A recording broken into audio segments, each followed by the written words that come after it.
Isigaw ang tinig mo, ihayag sa buong mundo ang karapatan, kalayaan.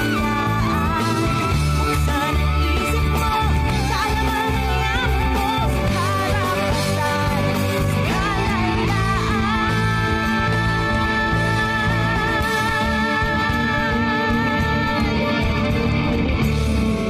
What's up, schoolmates? Alam nyo ba na this month of August ay hindi lang buwan ng wika? It's also a whole celebration for young change makers. Tama ka dyan. It's ASEAN Youth Month 2025, a packed celebration of youth advocacy, peace, sustainability, and of course, solidarity. And tonight, we're joined by one of the leaders behind this movement. Syempre, di ba sobrang formal natin because naka-Filipiniana tayo today. And Tagalogin yan lahat. correct. Pero he's coming in with a chill attitude about this episode. So let's all welcome Myros Ponon. Yes. Founder of ASEAN Youth Advocates Network. So Myros, before we dive in actually to ASEAN Youth Month 2025. So first of all, sa mga hindi nakakaalam, yung ASEAN Youth Advocates Network or AYAN, AYAN, what would you say is the mission and the history of your specific organization? Wow. Actually, ang laki ng history na niya. Okay. Well, it started in 2019. 2019. It wasn't a ASEAN organization then. Okay. I was first year university student, and we decided to start the Youth Advocates for the Philippines. Wild. So- First year college and you decide to be this involved. Okay. So actually, a week before that, and hindi ko siya sinasabi usually sa media, but before that, a week before heading into college, Okay. I missed the orientation week. I love that. Sa university. Kasi I was celebrating, I was selected as one of the representatives sa Thailand. It was the ASEAN naman pala. University Student Council Union Wild. Conference. Okay. So it was all about volunteering. Tapos the challenge there was to create something that can be impactful to your community. And so yung matagal ko nang hinanaing in most Okay. organizations because I started volunteering when I was 9. Talagang I really started at a young age. Wild. Because Okay. lumaki ako sa Camarines Sur, sa Bicol, and Okay. eventually in Paco. And doon ko talaga nakita yung poverty, the problems that our society has. And Okay. so, yun. And then, growing up, I've always wanted to volunteer. I started to volunteer at 9, like what I've said. Tapos nakita ko na very excluded siya. Like, I wanted to Okay. join youth organizations then. And I Pero- remember being a 15-year-old, talagang OP ka talaga. OP ka kasi Okay. you were with university students, 19, Yeah. 20, 21, 22. Tapos, very minimal pa yung organization at the time. Wala kang pagpipilian. At the same time, hindi mo feel na safe ka. And so, Very cliquish, would you say, for very some? exclusive and restrictive. And so, I feel like ang raming katulad ko din na gustong sumali sa mga organizations pero dahil restricted sila, ayun, they won't be themselves and Right. nasasayang yung potential. And so, Right. these two things, essentially, I combine them to creating my organization, Youth Advocates for the Philippines. Then the mission was just to create a safe space para sa mga kabataang Pilipino, para mahanap ang advocacy nila. Kasi one of my mentors Okay. told me that ang advocacy ay nakukuha sa pinaka malalim mong hugot. Your deepest advocacy agree. comes from your Okay. deepest hugot.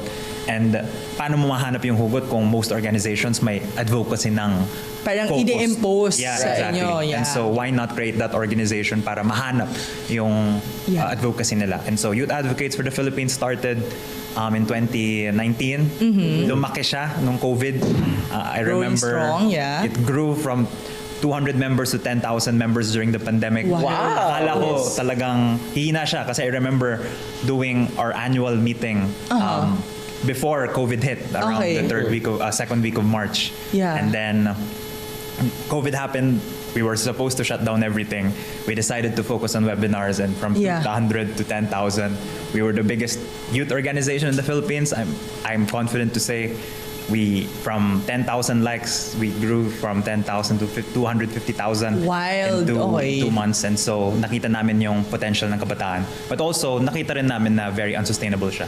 And so Because of the large because yes, base of the organization. it Okay. was hard to handle for sure. Pero sir, what's your best strategy kung bakit kayo nakapag-engage pa ng mga youth Yeah. na nag-grow kayo sa ganong dami ng mga learners. Because I would say that for some organizations, it was very difficult to keep the members engaged, especially Yes. if everyone was like graduating. It's so easy when everyone's a student. Yeah. But then Especially like pandemic days. correct. Yeah. And then like I would like to say na with the specific niche that you have as an Yeah. advocacy, na parang helping others find that advocacy for Yeah. themselves. Parang paano mo yun na help na you still have your core organization? Yeah. Yeah, so actually, that was one of the reasons. Parang I knew then na di siya maglalast na ganun. Okay. Na eventually, everything will go back to normal. I think na nasanay lang talaga tayo sa Zoom Okay. and online platforms. Yes. And so eventually, it will all die down. Yeah, at some point. Yeah, because I think it's apparent na talagang maraming sumasali that time. Oo. We knew what effective webinars were, what effective online campaigns were, pero yun, we also knew that it would end eventually. Yeah. Yeah. Marami rin ang magagawa. Like, Yeah. mawawala rin ang attention span Yeah. and ang hype Yeah. sa mga advocacy webinars. And Yes. so, sakto, nagka-meeting the next week. I was invited by the ASEAN Secretariat about the youth plan for 2021 to 2025. Okay, so And then the 5-year spread plan usually. The 5 years plan from all youth ministries, Yes, yes. including yung National Youth Commission natin. And yeah, doon ko nakita, it helped me and they gave me the advice to shift my organization into ASEAN-wide. Okay. And so from a simple mission for them to find their advocacy, we shifted, we changed our name to the ASEAN Youth Advocates Network, and our mission now is to advocate for young people for them to be civically engaged. Okay. And so back then, 19 ako, hindi ko alam kung how to make a mission vision. And so I think through that time, through the struggle as well, because it was very hard handling a big group. So of course there were problems. Pero yun, went through the reshifting, it was also a way to right the wrongs and with the right mentors na natama namin lahat ng mali. And yeah, actually, of course, we just celebrated ASEAN Day last August 8th. Yes, yes, That was August also 8th. the indicator of ASEAN, the ASEAN Youth Advocates Network, celebrating 5 years. And so, yeah, I think it's going strong and very proud of the organization. Nakaka-proud yung ganun na ang hirap, maraming organizations that really died down even during the pandemic. Yes. Yeah, Right. that was such a huge challenge. And ngayon, sir, for those schoolmates and youth na nanonood sa atin ngayon, let's talk about exciting. What is ASEAN Youth Month or AYM 2025 all about, and paano ito nag-evolve into week to month, di ba, sir? Yeah, Parang yeah. ASEAN week lang to before and ngayon month na siya. It was week only until last year. No, last year was when we changed it to ASEAN Youth Month. Back then, our idea was the first online event that we did, we had 3,000 live participants because we had special guests. We had Catriona Gray, we had the biggest advocacy leaders, we had celebrities, we had Idol Diaz and many other celebrities during that event. And then nakita namin na yun nga, when we started the organization, because it was around that time that the ASEAN Youth Advocates Network was founded, August 8, 2020, sabi namin, ano magagawin nating flagship program? And so we thought of ASEAN Youth Week to celebrate 2 events. First is yung Linggo ng Kabataan or International Youth Day, commemorated by the United Nations, but also to leverage on the fact that ASEAN Day is being celebrated on August 8. Laging magkalapit yan. Yes, So yes. that's the idea. Let's celebrate ASEAN Youth Week in this particular week every year. But we saw the logistical challenge because the 8 would never fall on a weekend. And Okay. then- May challenge din sa Yes. participation. Of course, yes, yes. yes. And then one of the reasons why we were recommended to start the ASEAN Youth Advocates Network was because even less than we found out in our simple survey that 1 out of 10 only know what ASEAN is in the Philippines. And I would definitely be part of the 9. Wow, joke lang. Okay. And in ASEAN as a whole, where there's 200 million young people, I'm sure this was a statistic in 2020 for sure. Right. Now lumaki siya. Even less than, I think 0.5 out of 10 know what ASEAN is. And then to know what it does is less than 0.3 out of 10. And so talagang napakababa ng number. And so we were celebrating ASEAN Youth Week. Of course, for those who knew it, it was usually student leaders that wanted the certificate, that wanted to gain international exposure.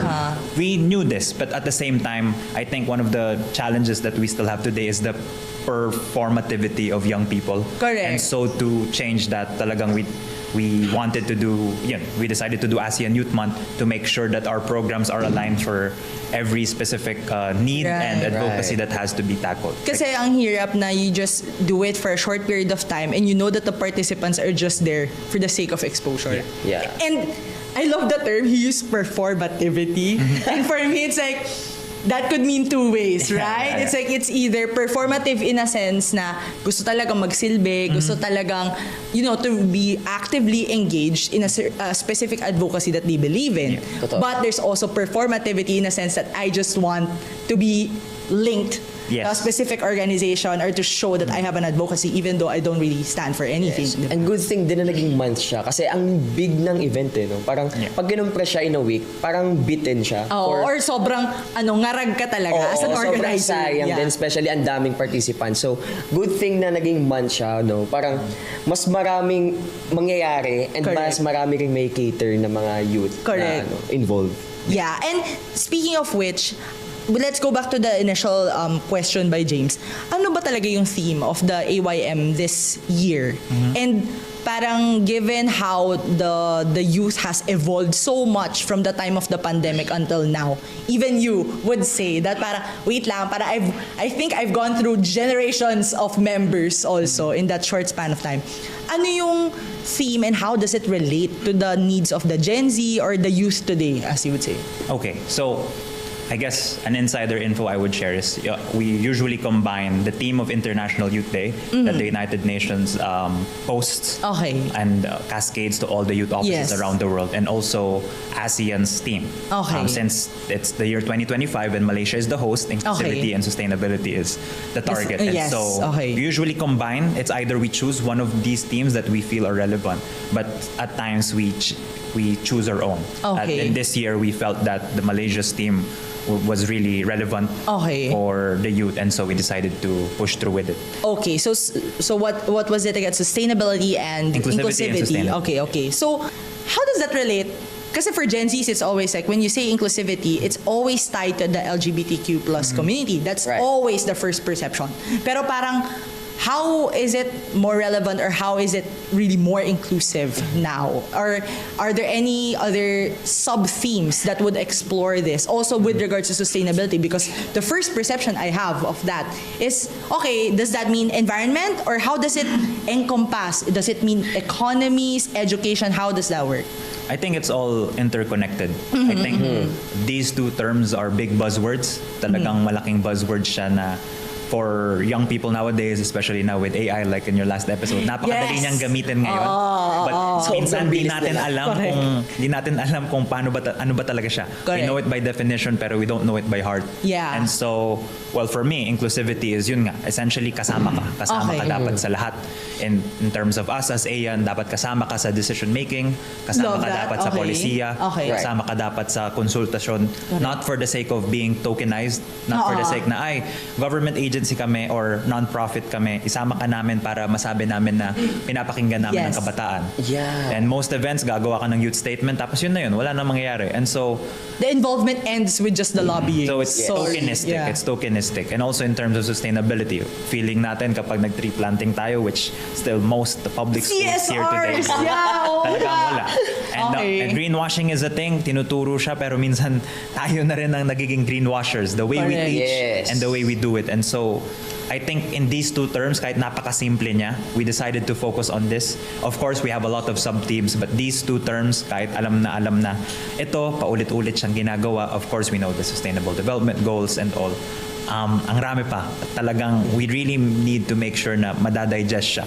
Correct. Yeah, it has to be digested by a 5-year-old. Kaya, love that.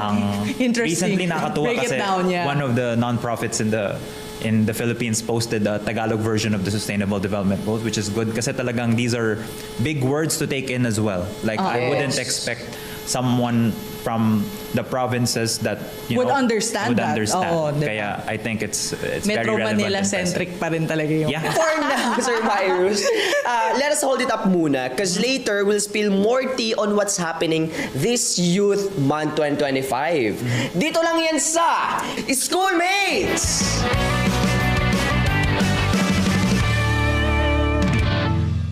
Hatid sa inyo ng National Irrigation Administration ang programang magpapakita ng mga inisyatiba ng NIA sa pagsasaayos at pangangalaga ng sistema ng irigasyon sa bansa. Dahil tubig ang isa sa pinakamahalagang likas na yaman sa mundo. Kaya talina't sumabay sa agos ng pag-unlad sa patubig sa bagong Pilipinas. Sabado, alas 4:30, dito lang sa inyong pambansang TV.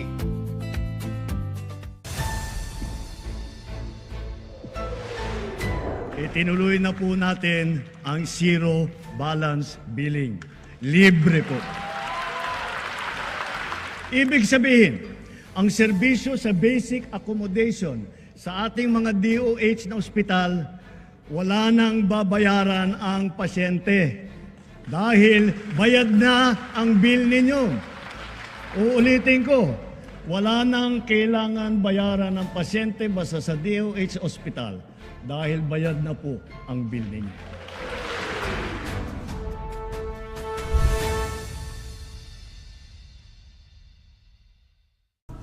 Tara, lumikha! Are you ready to turn plastic into something fantastic? Mag-ipon na ng materyales at samahan ang inyong crafty squad sa pagbuo ng makulay na plastic wrapper stickers. Matutong gumawa ng plastic painting at kakaibang 3D art na magbibigay buhay sa inyong plastic waste. Sining ang magniningning dito sa Artsy Craftsy! Artsy Craftsy. Sabado, alas 10:30 ng umaga. Dito lang sa inyong People's Television. Hindi lamang instrumento ng pagkakaunawaan. Ang ating wika ay salamin ng pagkakakilanlan at ng pagkakaisa nating Pilipino. Kaya ating ipagmalaki, gamitin at mahalin ang wikang sariling atin.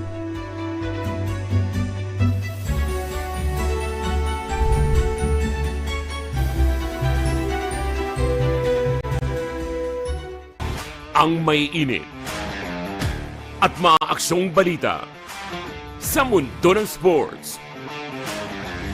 Mapapanood na araw-araw kasama ang ating teammates. PTV Sports para sa atletang Pilipino, para sa bagong Pilipinas. Sa PTV. Isang mainit na pagbati sa PTV Sports. Nominee for Best Sports Magazine Program Made in Asia. Sa ika-6 na Content Asia Awards. Sa paghahatid ng world-class na programang Pampalakasan. You stand in the company of Asia's best content providers. Your PTV family is proud of you.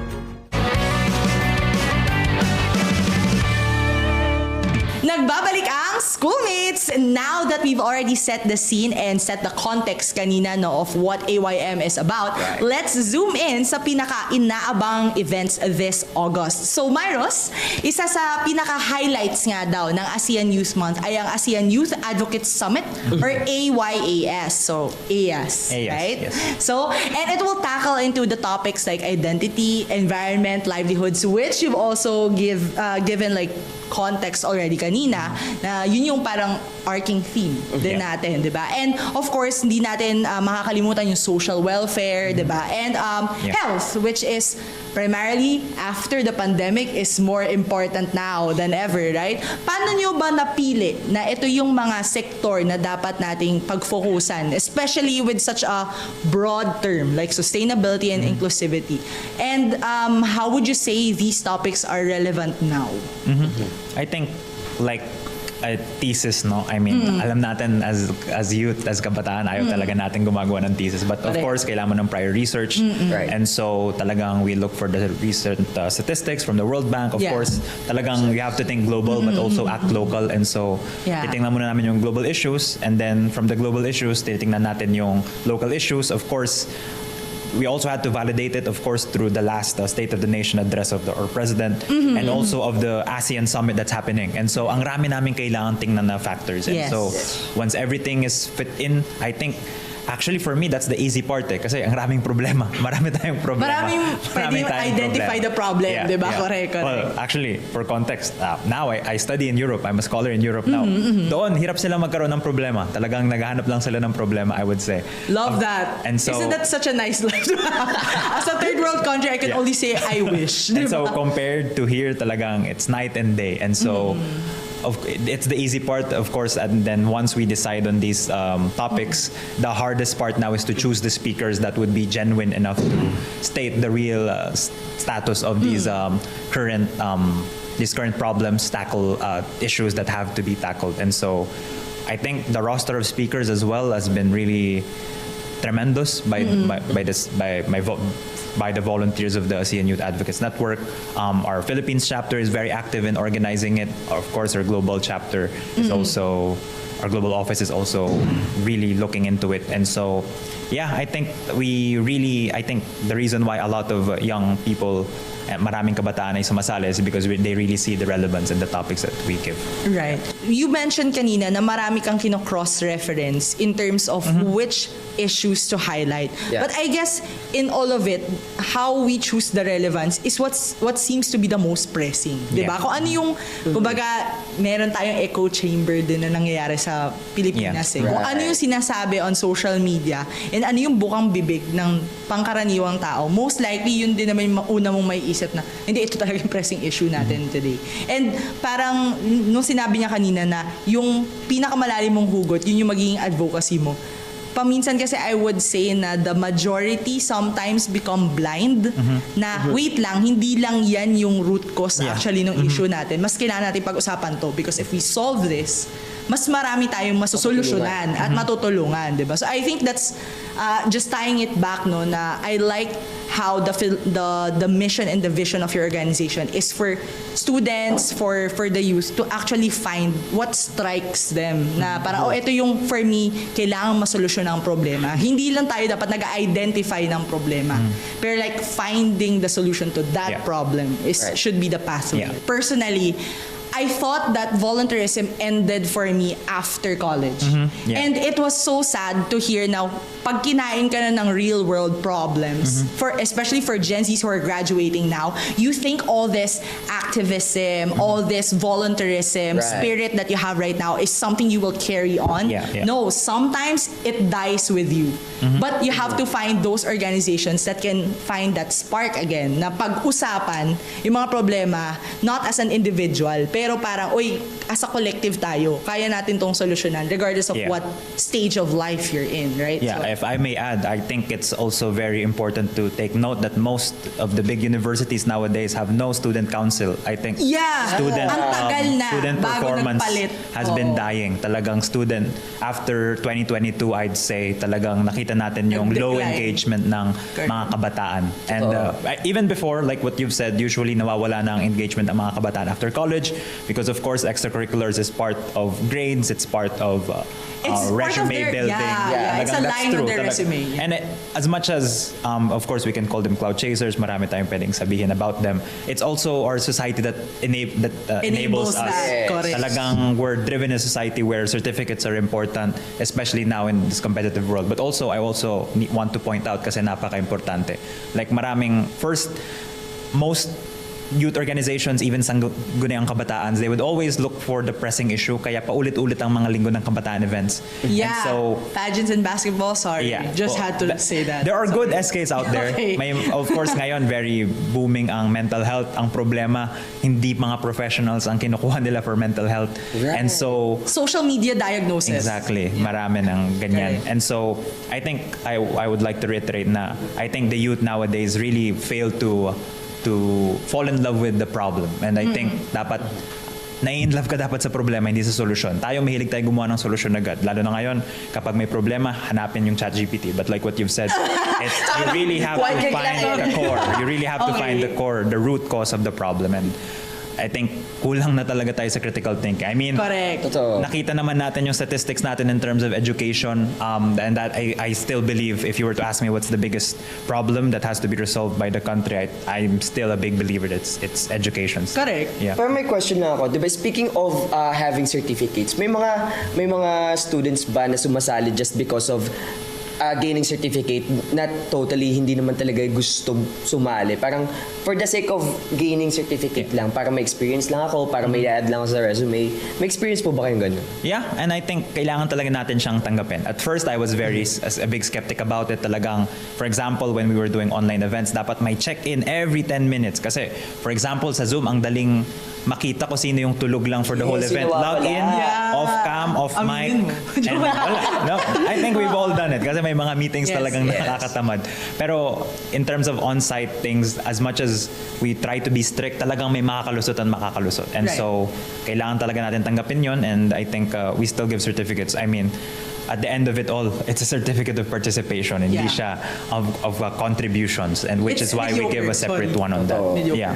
Yeah. And speaking of that, sir, aside from AS, can you tell us more about the other major events of this month? So August is a very big month. So now, of course, it's August 14 now. Yeah. We started our first event in Miriam on August 2. Okay. So we had a speaker from, it was all about social entrepreneurship and sustainability. So one of my friends who I've met is a startup that created this app to create plants in indoor spaces. Kasi meron siyang device na nakikita niya yung air quality ng most indoor areas, and talagang malala, pangit, especially, I mean, kita naman natin outside within the Philippines.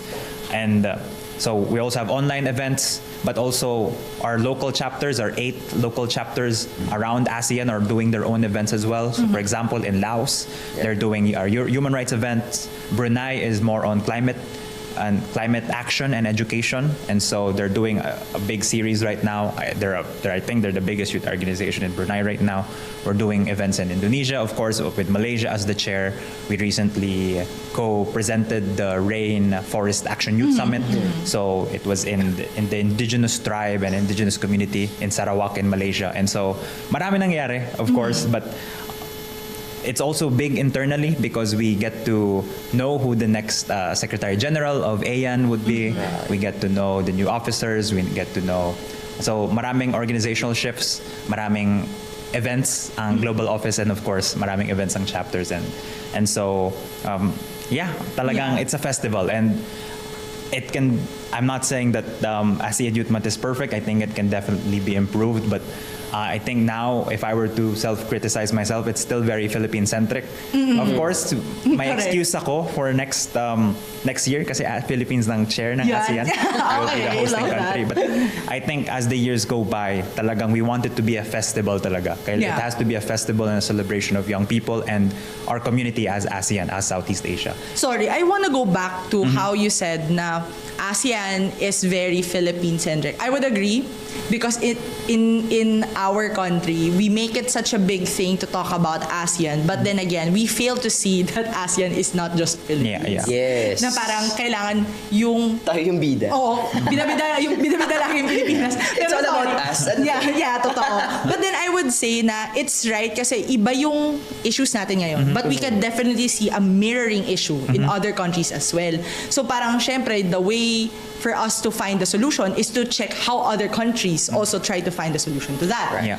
Another thing that I'd like to ask is, how do you, pinag-usapan natin ito off-screen, very cliquish, exclusive, the words that we use in ASEAN Youth Month and the sustainable development goals even at the very core Yeah. are very exclusive to those who have a higher level of education. Yeah. How do you, I'm just curious, what kind of events are you doing to make sure that it's brought back down to the community roots? Like, have you hosted, I've heard a couple of Matanong names ko of sana school. yan. Diba? Oo. Yung number of schools. But then we would know that it's just the select few schools. Yeah. How do you open up that conversation to the other types of other schools in the far-flung areas? Yeah, I think malaki siyang challenge sa amin because we are an ASEAN-wide organization, and so Okay. first talagang gusto namin we rely on the local chapters to do that. Okay. But if they can't, that's where our partnerships really go into. I think thing that we've been trying to do is make ASEAN Youth Summits. We call it Youth Advocate Summit that we do every schools pre-pandemic when we were still a Okay. Philippine organization. This is something that we want to do school by school. Also, we also recognize na It's like a kapag- roadshow for the different schools. But Love also we also recognize that we're not the best when it comes to dealing with grade school and high school kids. Okay. I think social workers are very important when it comes to this, and so we partner with organizations that really are best catered to this. Okay. One of the organizations is I Am Making a Difference, that where we send some of our volunteers to, kung gusto talaga nilang lumapit sa grassroots talagang Okay. dun sila sumasali. I think we want to do everything. Of course, yun yung pangarap ko sa organization. I want it to be my full-time job But you and can only everything. do so much. But you can only do so much. Talagang voluntary. So, am I doing You're doing everything enough? you can. Yes, we're doing Yes, everything that you're we doing can. everything you But can. in the future, I think one of the ways that we're moving forward is by 2030 we hope to have this advocacy center in Bicol, because we had a lot of sponsors that really wanted us to make this sustainable event place Okay. and farm Okay. in Bicol and Camarines Sur, and so Sustainable ecotourism is also. yeah, so I feel like once we do that, mas madali mag-reach out. Correct. And so eventually, kailangan talaga ng infrastruktura at ng support ng lahat ng stakeholders, ng government, ng private sector para, yun nga, para mas ma-reach out Love ang that. mga kabataan. For now, we're just really building our brand. And actually, sir, ang ganda na na-mention mo, no, since we're talking about inclusivity and knowing the Philippines, sobrang ang daming grupo na dapat isama sa isang layunin. Like for example, this kind of advocacy natin na we're talking about engaging everyone in terms of LGBTQ, indigenous groups, na dapat talaga may spot din sila dito. And Correct. kasali dapat sila. Kasi ayun ang layunin natin. Yes, yes. And siguro parang just to have a quick break, because I think the schoolmates are also getting info overloaded. Yes. So sana nandiyan pa kayo. Na sila. Parang Zoom to, no? Meron tayong check-in. Yeah. Hello, nakikinig pa ba kayo? Nandito Crash tayo course. ngayon, correct. Sa quick trip around ASEAN. So sa mga nakakaalam dyan, this is a quiz round. Wow! Quiz!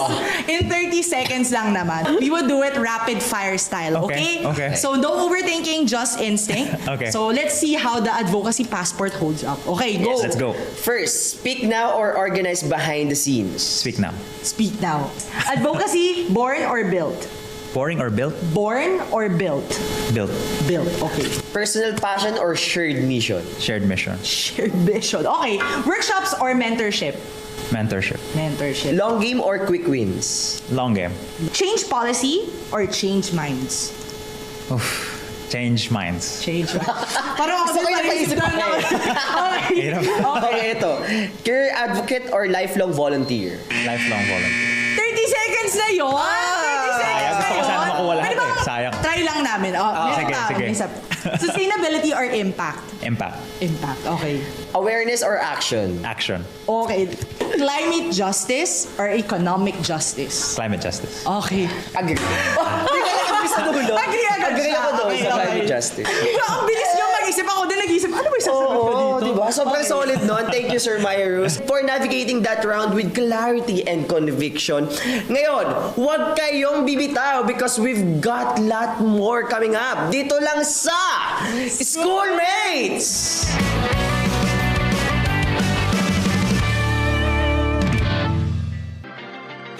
Home is where your health journey begins.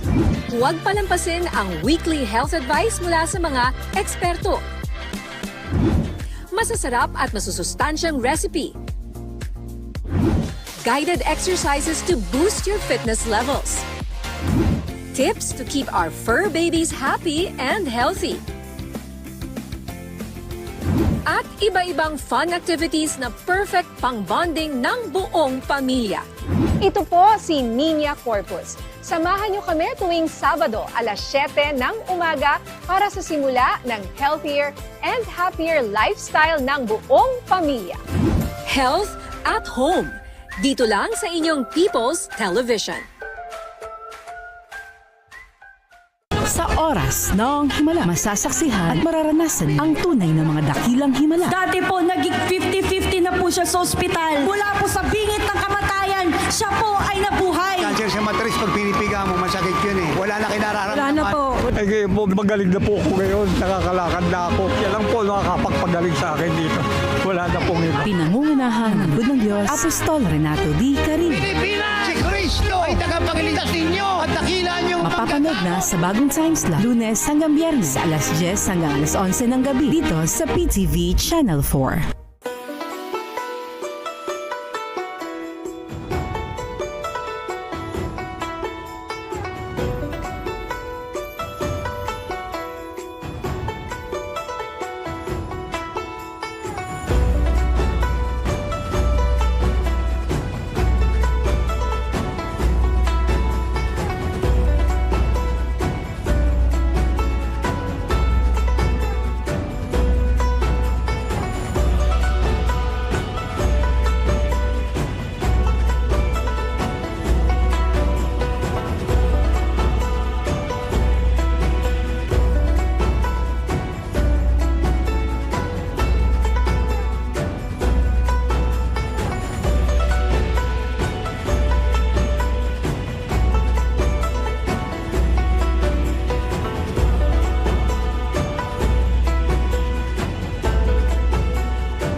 Tutukan ang mga solusyon at aksyon sa mga isyu ng bayan at programa ng pamahalaan para sa bagong Pilipinas. Kasama ang ating Presidential Advisor for Poverty Alleviation, Lani Gadon, live dito lang sa PTV.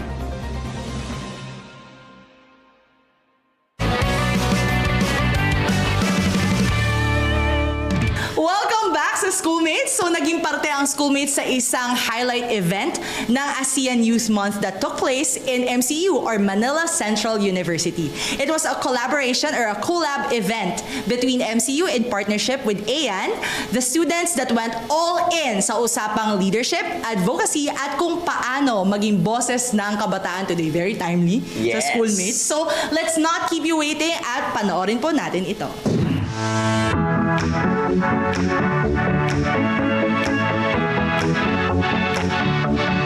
ASEAN Philippines started our pool of research for our partners for this years, and actually we started partnering with their student council as well. And since our meeting po requires the presence of the administration actually sent the interest to partner with us directly instead of their student organizations lang po. So with that, nagkaroon po kami ng seated meeting and of course mga collaboration meeting po that could actually na nakapag-lead din po kung ano po yung meron po tayo ngayon, which is the ASEAN Youth Month Philippines. One of the major purpose of this event, of course, is to empower the Manila Central University students, to advance the Sustainable Development Goals, to be aware of our purpose, since it's really an urgent call for us that we only have 5 years left before the 2030 agenda, and we see the urgent of working together for this one, and we see that partnering with INPH and Manila Central University could actually help our organization and their initiative as well to advance more of our initiative this year. And of course, one we look forward is matuto yung mga students po natin magkaroon ng mga plano, hindi lang dahil sa natutunan na today, but kung ano pa yung magagawa nila sa mga susunod po na mga araw at henerasyon. At of course, sa mga taon na darating pa para sa ASEAN. We really see na ang mga kabataan ay kapag empowered, they work together para sa ikakaunlad ng Pilipinas and of course the ASEAN region to build cultural understanding, para magkaroon ng pagkakaisa, pagkakaunawa, and of course to work towards kung ano nga ba yung goal natin, because we believe that one identity, one ASEAN youth, and one for the community.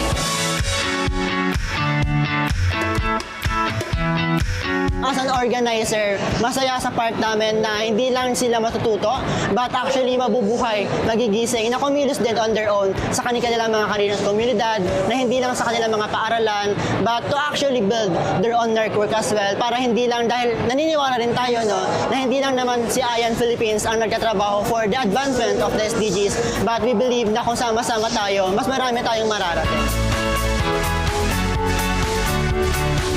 The community Mr. Global, the challenge is to put community in that globality. Ibig lang sabihin, since interconnected ang world na ngayon, lahat ng gagawin natin, maaari magkaroon ng global impact. Hindi ka na kailangang lalayo pa. Nasa komunidad mo lang ang action. So community action. Now, ang kailangan lang, solidarity all over the world so that we can have a more effective action, especially kung climate change pinag-usapan, especially kung global issues like hunger. Now, any global issues can only be addressed effectively if there's global action. Ito yung bago ngayon, no? In a highly interconnected world, community action is global action. Iniibitahan namin kayo na makiisa sa pag-usbong ng ASEAN, no? And of course, ng ating goal para sa ASEAN community. No? We believe na kapag tayo ay sama-sama, no, maliit man ang iyong bag, malaki man ang iyong nagagawa, all of that matters. Kaya kung ano man ang iyong nararamdaman ngayon, ano man ang humahadlang sa iyo ngayon, you are welcome to join the movement. Because this is not just our initiatives, this is our mission together.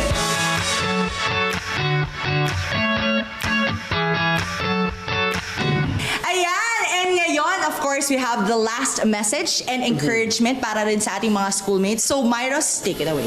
This is important because I tackled this in a TED Talk I did in Belgium. I think it's to embrace discomfort. Nowadays, tayong mga kabataan, gusto natin lahat instant, gusto natin talagang lahat, we are very entitled nowadays. And so I think it's important to embrace discomfort in order to become critical thinkers, critical doers, and to become upright and active citizens. Number 2 is to be authentic. Nowadays, we feel like we have two lives, life offline and life online. Let's try to be authentic because for me personally, I think napakaunti na lang ng genuine na tao sa mundo na ito, and so why not be one of them? And third is patuloy ang pagtindig. I think alam natin, sabi nga ni Jose Rizal, tayo ang pag-asa ng bayan. Pero paano tayo maging pag-asa ng bayan kung wala tayong ginagawa para sa bayan? Kaya tayo naging advocate, kaya tayo naging volunteer kasi gusto natin mas mapaganda ang ating kinabukasan ng bansa.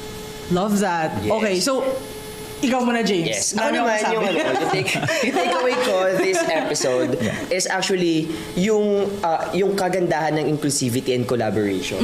Knowing na sa ating bansa, ang daming pagkakaiba ng bawat individual Maraming na dapat bigyan, na dapat bigyan ng atensyon. Like for example, the PWDs, the LGBTQ, the indigenous people, which is magandang aspeto or magandang layunin din no ng ASEAN or ng ASEAN, and na masama ito para sa ganun hindi nila ma-feel na left out sila, and para mas lumawak pa yung saklaw ng organisasyon na ito. And of course, yung collaboration din with indigenous people, gaya nga na mention kanina na yung sa mga malalayong lugar, maganda no na naabot natin sila para sa ganun hindi lamang yung mga taga Manila ang makaka-gain ng knowledge about this, bagkus pati na rin yung mga tao na mahirap abutin, na possible naman ma-reach, pero in the longer term, syempre mahirap yun. Yes.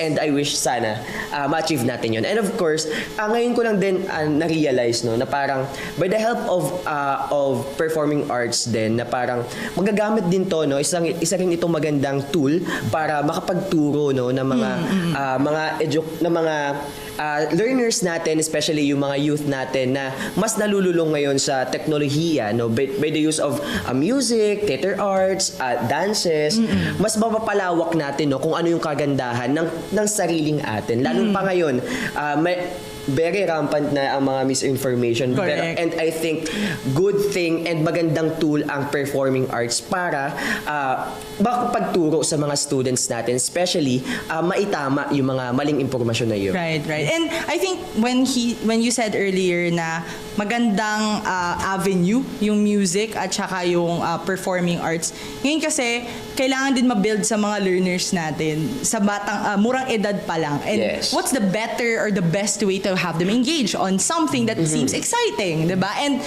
sana dun sa mga guro din, like you, future teacher, na parang start them young, na sa murang edad pa lang maging mulat na sila na kung ito yung mga problema nakita na sa bahay, sa barangay, sa mga organisasyon, hindi lang itong mga problema na problemang pang Pilipinas lang. Malamang, itong mga problema na ito also is existing in other countries.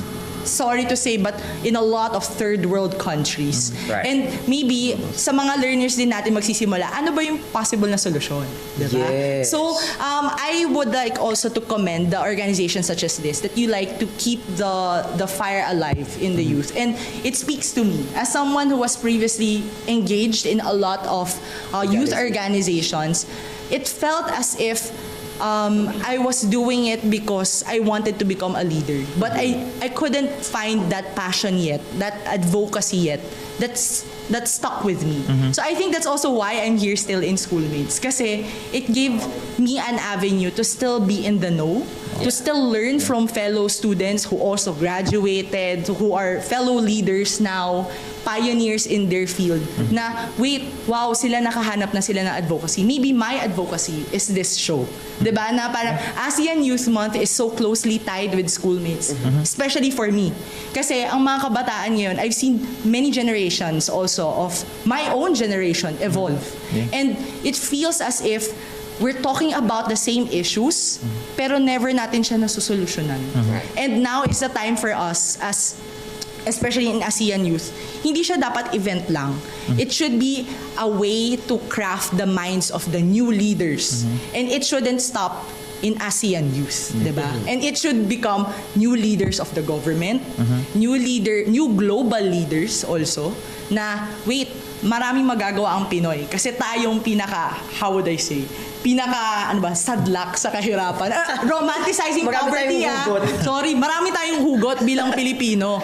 And maybe that's something that we can bring out of ourselves sa mga kabataan. You want to be relevant, you want to be famous, do something about this. Yes. Maybe if you become a thought leader, you'll become more relevant. Kasi Make a change. yung legacy mo is not something that's just viral on the internet. Yeah. Pero something that made changes with the lives of not just Filipinos, pero ASEAN countries as well.